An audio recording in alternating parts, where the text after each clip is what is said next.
Hello, and welcome to my channel. If you're having trouble allowing websites to access your microphone in Yandex Browser, this video is for you. I'll walk you through each step so you can easily enable microphone access and use voice features on supported websites. Let's get started and make sure everything is set up correctly. Open the Yandex Browser on your computer. In the top right corner of the browser, click on the three horizontal lines to open the menu. From the menu, select Settings.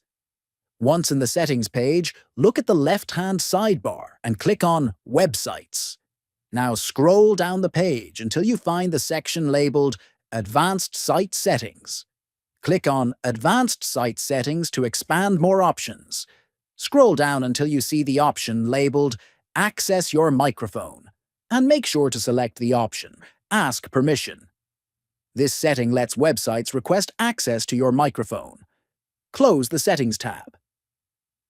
Your changes will be saved automatically. You've now successfully set your Yandex browser to ask permission before accessing the microphone. Thanks for watching.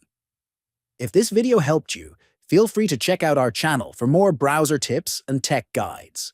Stay tuned and see you in the next video.